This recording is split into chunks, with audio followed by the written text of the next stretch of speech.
আসসালামু আলাইকুম। Solving point এট অন্তর চ্যানেলে আপনাদেরকে স্বাগতম। আশা করি সবাই ভালো আছেন। আমরাও ভালো আছি। আমরা নিয়মিত আপনাদের জন্য বিভিন্ন সালের গাণিতিক সমস্যার সমাধান নিয়ে আসছি। তার অংশ হিসেবে আজকে আমরা বোর্ডের পরিমিত সমস্যার সমাধান নিয়ে আসছি, এমসিকিউ। দেখেন বন্ধুরা, আমাদের একটা সমস্যা আছে বোর্ডে। সমস্যাটি কি বলা হয়েছে? একটা বর্গক্ষেত্রের কর্ণের দৈর্ঘ্য 6 সেন্টিমিটার হলে এর বাহুর দৈর্ঘ্য কত এবং পরিসীমা কত?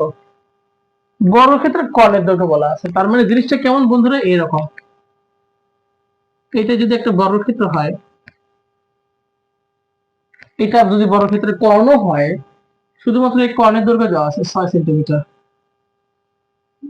তাহলে বন্ধুরা বর্গক্ষেত্রের কর্ণের একটা সূত্র জানি আমরা, সেটা হলো a√2, অর্থাৎ বর্গক্ষেত্রের বাহুর সঙ্গে √2 গুণ করলে আমরা কর্ণ পেয়ে যাব। তাহলে আমরা কি জানি? বর্গক্ষেত্রের কর্ণ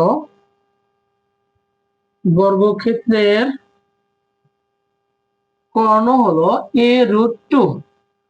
তাহলে এখানে আমাদের কর্ণের মানটা কি আছে বন্ধুরা? 6 সেন্টিমিটার। আচ্ছা, তাহলে 6 সেন্টিমিটার মানে 6 সেন্টিমিটার হলো এর কর্ণের সমান, কর্ণের দৈর্ঘ্যের সমান। তাহলে এখান থেকে আমরা বাহুটা বের করতে পারবো। তাহলে এটা আমরা অল্টারনেট করলে পাচ্ছি a√2 = 6। তাহলে বন্ধুরা শুধু বাহুর মানটা কত? 6/√2। তাহলে আমরা শুধুমাত্র সূত্রটা দিয়ে আমরা অঙ্কটা সমাধান করতে পারি।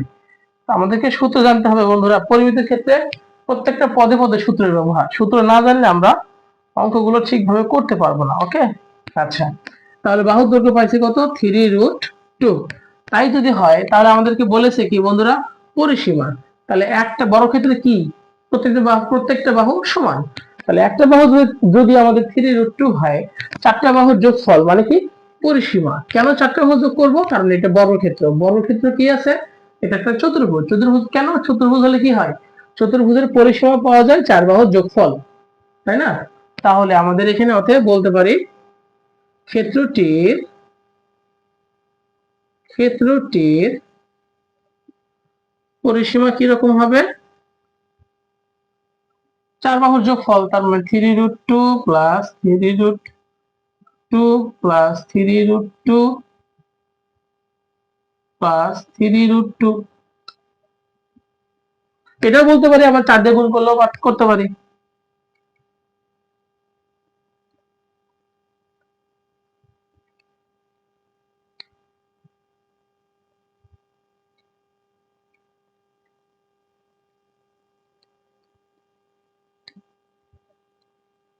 কত আছে আমাদের? 12√2। আবার 4 দিয়ে গুণ করলে 3 4 12√2, এত সেন্টিমিটার। এটা আমাদের অ্যান্সার বন্ধুরা। বন্ধুরা, আমাদের বোর্ডে উল্লেখিত সমস্যা একটি বলেছে, একটু দেখি আমরা। বলা হয়েছে বৃত্তের কেন্দ্রস্থ কোণ 144 ডিগ্রি এবং ব্যাসার্ধ 10 সেন্টিমিটার হলে বৃত্তচাপের দৈর্ঘ্য কত? মানে আমার এখানে বৃত্তচাপের দৈর্ঘ্য জানতে চাইছে।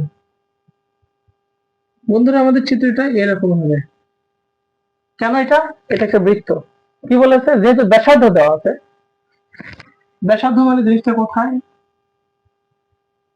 এরকম একটা মাপ, আর এলো। আচ্ছা, তো এদিকে যদি ব্যাসার্ধ হয়, এদিকেও তো ব্যাসার্ধ হবে, তাই না? এটাও তো ব্যাসার্ধ।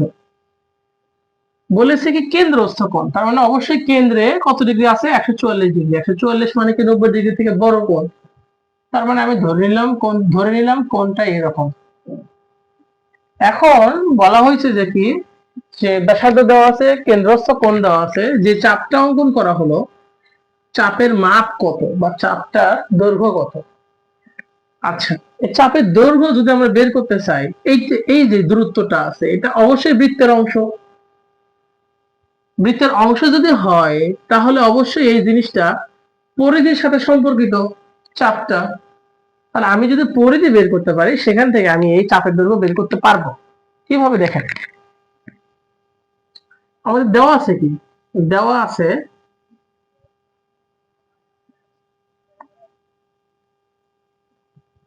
ব্যাসার্ধ কত? ব্যাসার্ধ r = 10 সেন্টিমিটার। এরপর কি আছে, কেন্দ্রস্থ কোণ।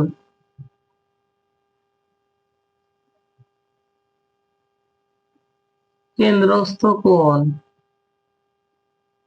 কেন্দ্রস্থ কোণ কত আছে বন্ধুরা? 144 ডিগ্রি। আচ্ছা, তাহলে আমরা কি বলেছিলাম? পরিধি দরকার। তাহলে পরিধি কত?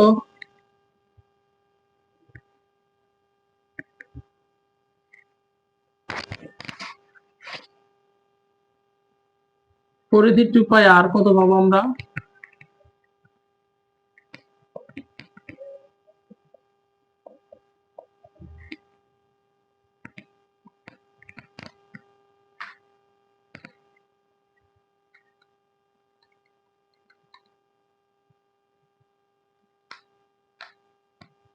কত পাইছি বন্ধুরা?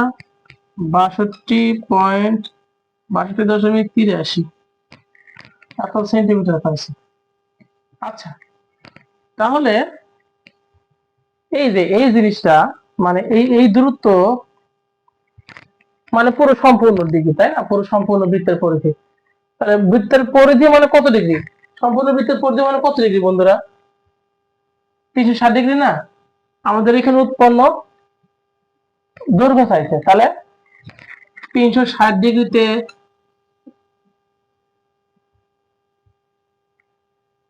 অতিক্রান্ত, 360 ডিগ্রিতে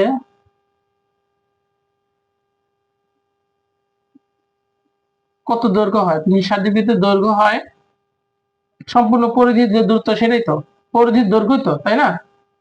কত হয়? 62.83 এত সেন্টিমিটার। তাহলে আমাদের 1 ডিগ্রি দরকার। 1 ডিগ্রিতে দৈর্ঘ্য কত হয়? 62.83 ডিভাইডেড বাই 360। কত ডিগ্রি দেওয়া আছে? 144। 144 ডিগ্রিতে তৈরি হয়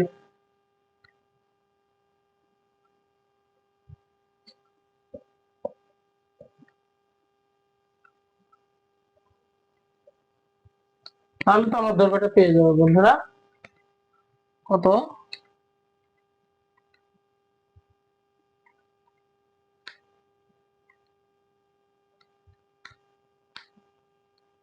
কত আছে? 25.13 সেন্টিমিটার। এটাই আমাদের অ্যান্সার, মানে এটাই হলো এই বৃত্তচাপের দৈর্ঘ্য। ওকে বন্ধুরা? বন্ধুরা, আমাদের বোর্ডে উল্লেখিত সমস্যাটি কি বলেছে আমরা একটু খেয়াল করি। বলা হয়েছে 13 সেন্টিমিটার উচ্চতা বিশিষ্ট ব্যালনের ভূমির ব্যাসার্ধ দেওয়া আছে 6 সেন্টিমিটার। তাহলে এই তিনটা মান আমাদেরকে বের করতে হবে। এটা এমসিকিউ আকারে আছে। তাহলে যেহেতু ব্যালন বলা আছে, ব্যালন মানে কি বন্ধুরা? সিলিন্ডার, তাই না? সিলিন্ডারটা দেখতে কেমন তো বন্ধুরা? এরকম না দেখতে?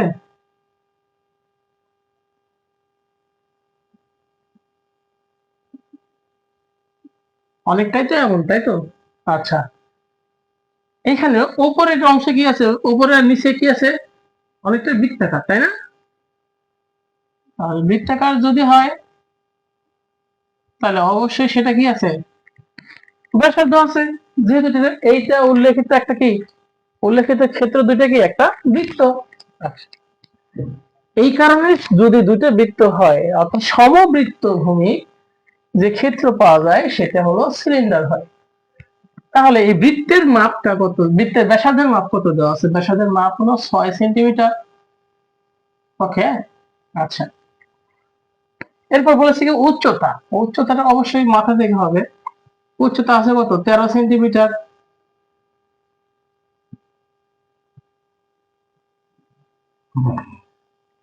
তাহলে এবার আমরা ভূমির ক্ষেত্রফল বের করতে পারি। তাহলে ভূমি কি আছে বন্ধুরা? বৃত্ত। তাহলে বৃত্তের ক্ষেত্রফল দরকার। তাহলে এখানে দেওয়া আছে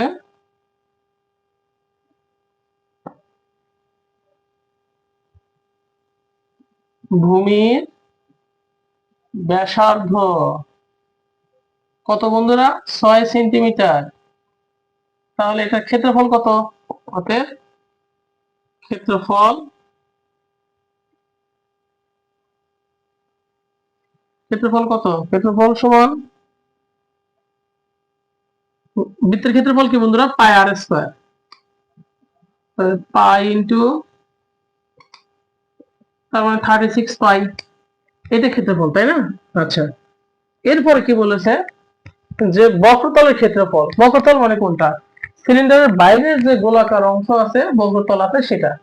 তাহলে বক্রতলের ক্ষেত্রফল মানে সেটা কি? এই যে এই গোলাকার অংশটা, এইটা অনেকটাই কি আয়তক্ষেত্রের ক্ষেত্রফলের মতো। তাহলে আমরা বলতে পারি কি বক্রতলের ক্ষেত্রফলের সূত্র আছে না বন্ধুরা? আছে। সূত্রটা কি?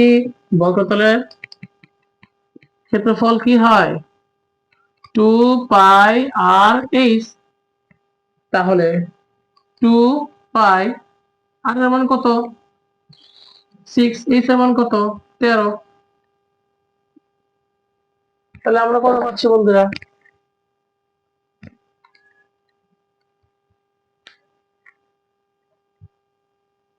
156 পাই এত বর্গ সেন্টিমিটার।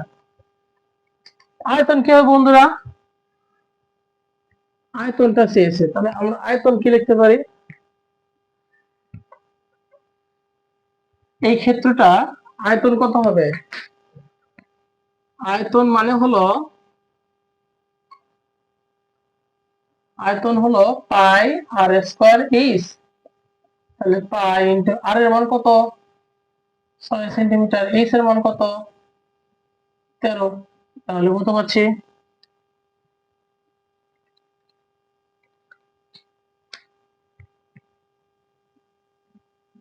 468 পাই এত কি ঘন সেন্টিমিটার, তাই না? এটাই আমাদের অ্যান্সার। এটাও অ্যান্সার, আগে যেটা পাইছিলাম ক নম্বরে সেটাও অ্যান্সার। আশা করি বন্ধুরা অঙ্কটি খুব সুন্দরভাবে বুঝতে পারছেন। তো আমাদের ভিডিওটি ভালো লেগে থাকলে আমাদের চ্যানেলটি সাবস্ক্রাইব করবেন, লাইক করবেন, শেয়ার করবেন, কমেন্ট করবেন। আপনারা বেশি বেশি সাবস্ক্রাইব করলে আমরা অনুপ্রেরণা পাবো, আমাদের কাজগুলো সুন্দরভাবে এগিয়ে যাবে। ধন্যবাদ সবাইকে।